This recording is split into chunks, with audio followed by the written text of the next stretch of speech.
Hello everyone, welcome to the class. Now today we are going to understand about a clinical thermometer, okay, and its uses.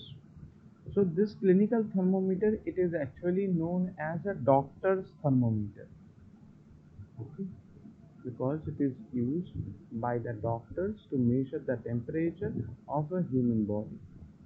Okay. The normal temperature of our human body, it is of 37 degrees Celsius. Okay. Suppose when a person gets fever, his body temperature rises. That means the temperature whenever the person is having the fever, it is greater than of 37 degrees centigrade. Most probably it is becoming 38, 39, right? Now, this clinical thermometer, if we just draw a small diagram of that, then it will be like in that shape.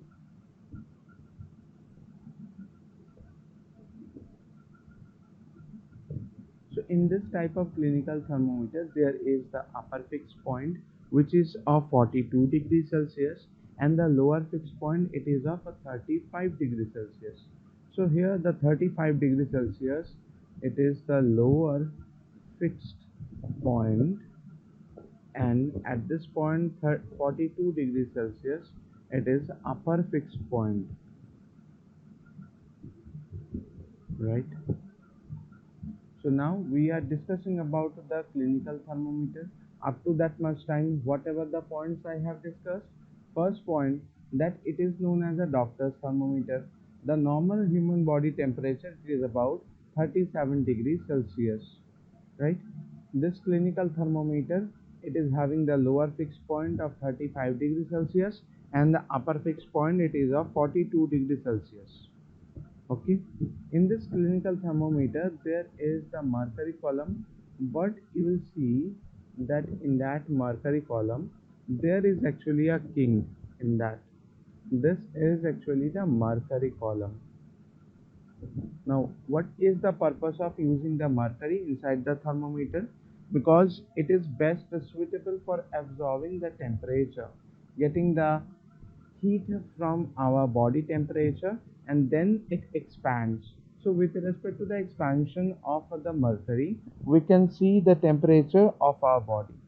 But why there is a kink is present inside the thermometer?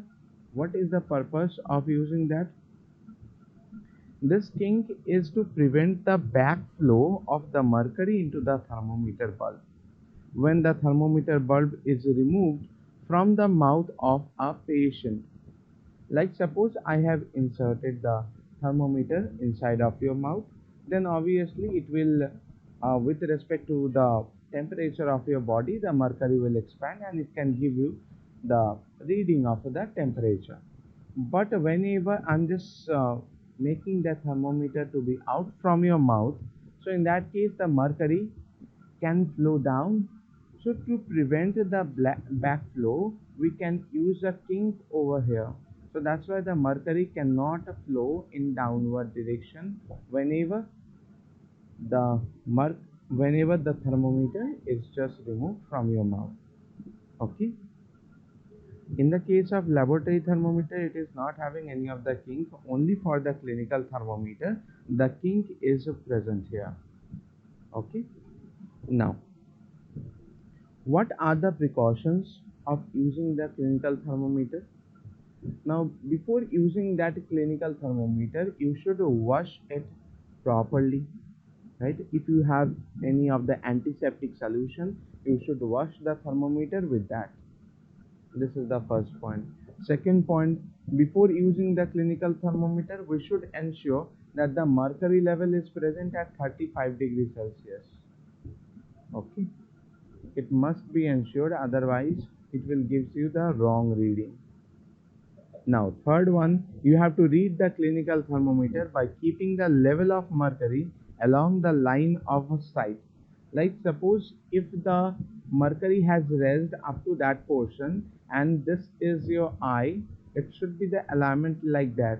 That means it should be along the side of your eye. That means they should be in one line. So that's why you will get a perfect reading. Okay. The clinical thermometer should never be held by the bulb while reading it. Otherwise, what will happen? The bulb will break down. Now, fifth point, that you should handle the clinical thermometer with care. Now, if the thermometer breaks, then the mercury can be out from it.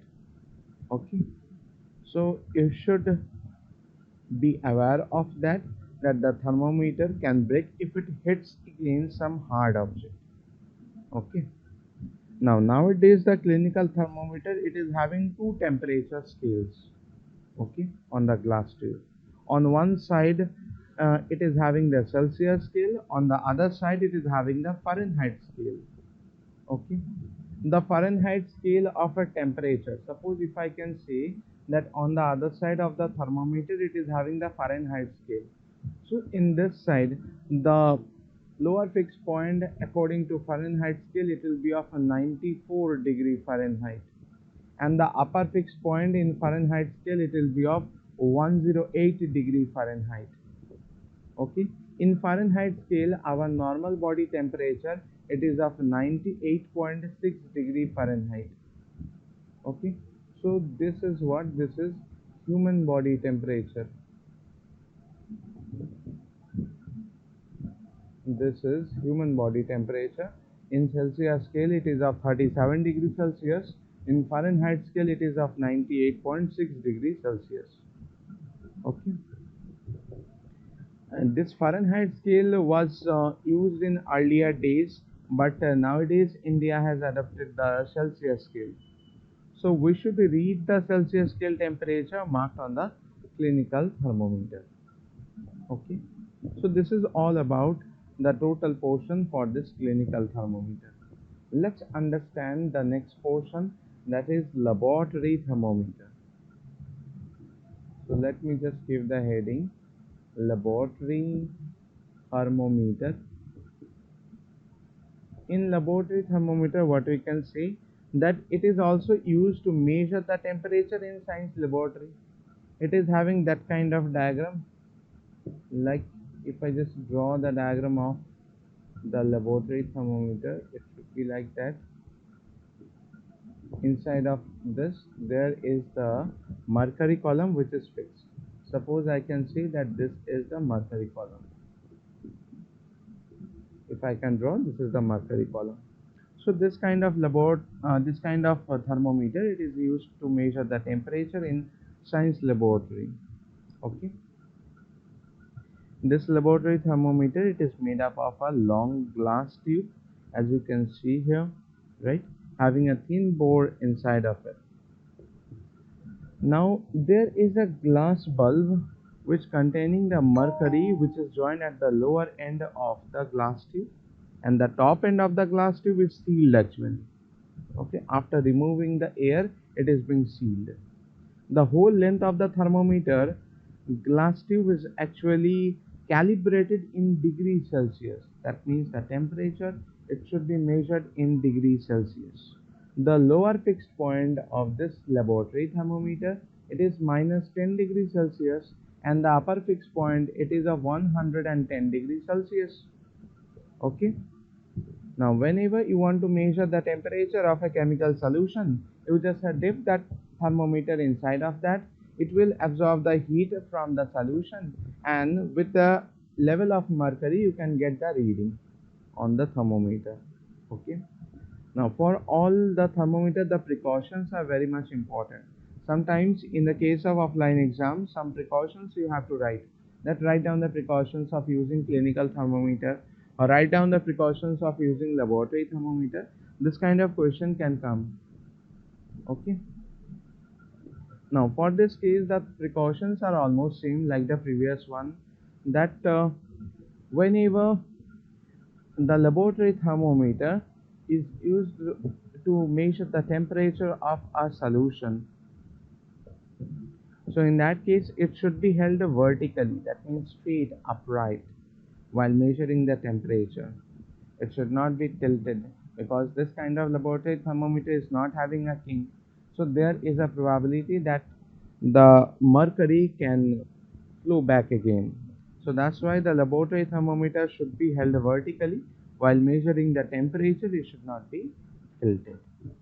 The second point that I can cover, that the thermometer bulb should be surrounded from all the sides by a substance whose temperature is to be measured. Like suppose if you are measuring the temperature, that thermometer you should hold straight upright and you should dip that thermometer inside of a solution. Like suppose this is the solution, then I can see this is the thermometer. There I'm just drawing a very small diagram. So I can say the bulb of the thermometer, it should be present inside of solution, so it can absorb maximum amount of heat from it. Okay, now whenever you are measuring the temperature with this kind of thermometer, you should not touch the sides or bottom of the container in which the substance is taken. Okay, even you have to read the thermometer whenever the bulb is still in touch with the substance whose temperature is being measured. It is not like the previous one that you have inserted that thermometer inside of solution, then you are just making it out from it, then you are measuring. It will not be possible. Whenever the thermometer will be present inside of the solution, till that time you have to measure the temperature, because if you just make it out, it may flow back again, na? So the original temperature reading you will not able to obtain. Okay, now the next one, that you have to read the temperature by keeping your uh, line of sight in a proper way. Like suppose this is the temperature, suppose it is of 85 degrees centigrade, so this should be your eye. Okay, this should be your eye. That means your line of sight will be just perpendicular with respect to the reading. Otherwise, if you just look from this point or from this point, you will get the wrong reading. Okay, now do not hold the thermometer by the bulb. Okay, whenever you will just hold the thermometer by the bulb, then you will not get the perfect reading. Every time the thermometer should have the alignment like this. Okay, and during the thermometer, when it is present inside of the solution, at that time only you can measure the temperature. You have to handle the thermometer with great care, because it can break if it hits against any hard object, right? So these are the precautions of using the laboratory thermometer. You have to just read all the precautions which are already given in your book. I'm just saying all the points, thus you can remember them, you can understand them. Up to that much, if you have any of the doubt, you can see. Now here minus 10 degrees Celsius, it should be the lower fixed point, okay, of laboratory thermometer, and this 110 degrees Celsius, it is the upper fixed point of a laboratory thermometer. Up to that much we have completed laboratory thermometer and clinical thermometer. Now let's understand what is about the digital thermometer. Okay, in nowadays the digital thermometer is actually a fashion. Let me just give the heading here. It is the digital thermometer. Now for the case of digital thermometers, actually they are not using a mercury, because for the mercury it is having lots of problem, that mercury is actually a toxic substance, it's poisonous. So that's why it is very difficult to dispose it safely if the thermometer breaks. So there are a lot of concern over the use of mercury in thermometers. That's why nowadays the digital thermometers are available which do not use the mercury inside of that. If you just use the digital thermometer, it will absorb the heat from your body, and there is a small screen on which it will just give you the reading. For the case of digital thermometer, it is very hard to draw the diagram. Let me show you in Google. Okay, what is about the digital thermometer, so that you can understand. Now if I make a search like digital thermometer, digital thermometer. So in that case, I will get lot of pictures which is having the digital thermometer here. So as you can see, this is actually the digital thermometer that we are talking about. Now this bulb portion, it is actually absorbing the heat from your body, and in that screen you are able to see the temperature. Okay, maximum time it is been seen that the digital thermometer gives you the correct reading like the mercury thermometer. Okay, now let's come back on the slide. Only this portion we were actually covering. So after completion of this digital thermometer, we are just moving to the next slide. That what are the effects of heat? If you are applying some heat on a particular object, what will be its effects? Obviously, the first point that will come on our mind, that the temperature of the body can be changed. So the first point, that should be the change in temperature, right? What these points are? These points are for effects of heat. If you apply some heat energy on a particular substance, then obviously the temperature will be changed. Sorry, I can say that whenever the heat is applied to a body, then the temperature obviously it will rise, right? When this hot body gives out the heat energy, this temperature decreases. For example, when you suppose heat the cold milk in a pan, its temperature increases and it becomes hot. But when you put this hot milk on the table for some time, it becomes cold again, right? Now, this is the change in temperature after the application of the heat energy. The total thing you can write down in your own words. These are the naturally occurring phenomena that we can do that in our day-to-day life, right? Now, whenever the heat was being supplied to that milk, so initially it has absorbed the temperature from the gas oven or whatever you are using.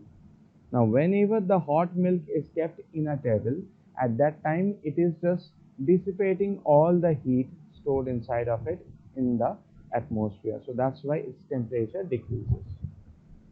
Second point we can say that is a change in size. Why I can say that after the application of heat, the change in size can happen? Like suppose whenever you are applying some heat energy on an object, it increases in size. How I can say that it increases in size? Like suppose we can say that whenever we are just having that puri or so on, this kind of food whenever they are being fried in oil, so after the application of heat, its size actually increases. So we can say for that chapatis or for that puri and so on, we can say that you are applying the heat on that kind of substances, and that's why the size actually increases. So we can say that whenever the object is heated, it increases in size, and whenever the hot object is cooled, it decreases in size. That means it comes back in the original size. The decrease in size of an object on cooling is known as a contraction. Okay, the decrease in size of an object, the decrease in size of an object on cooling is known as contraction, and the increase in size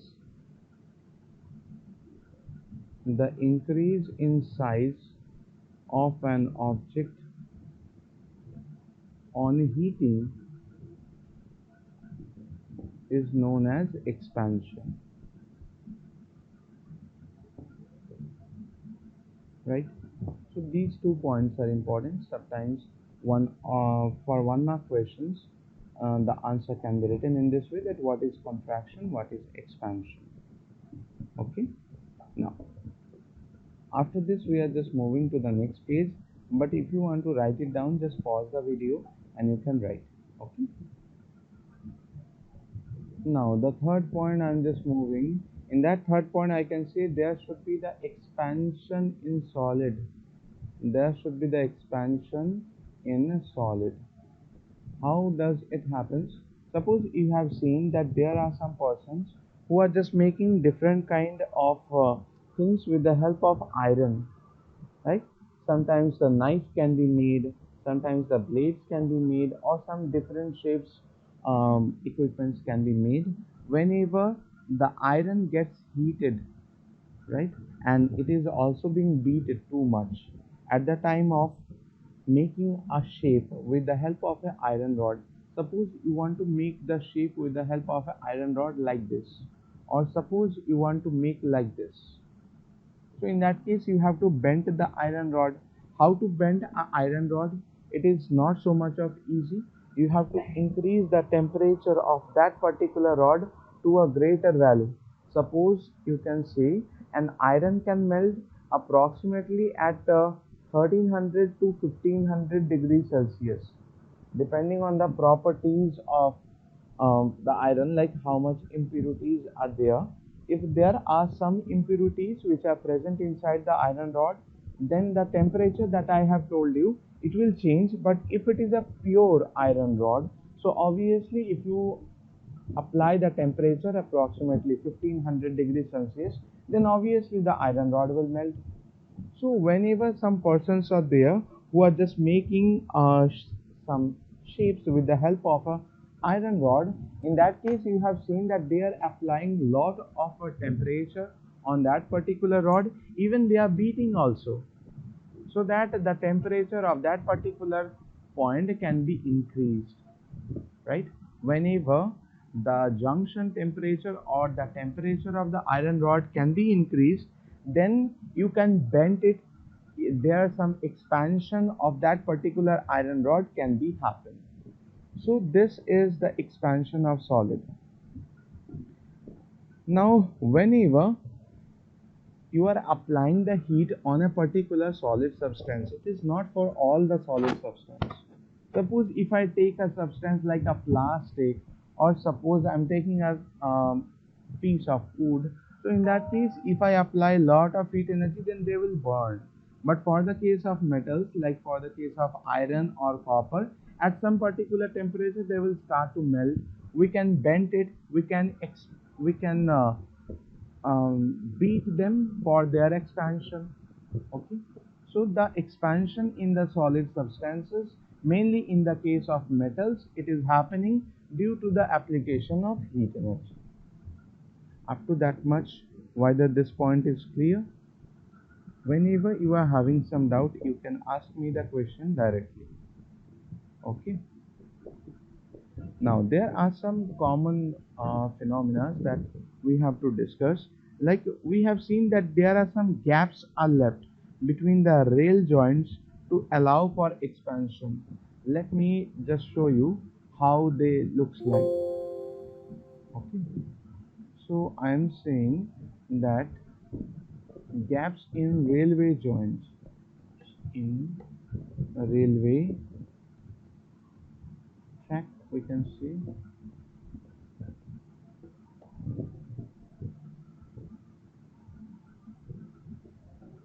Yes, this kind of joints I'm just talking about.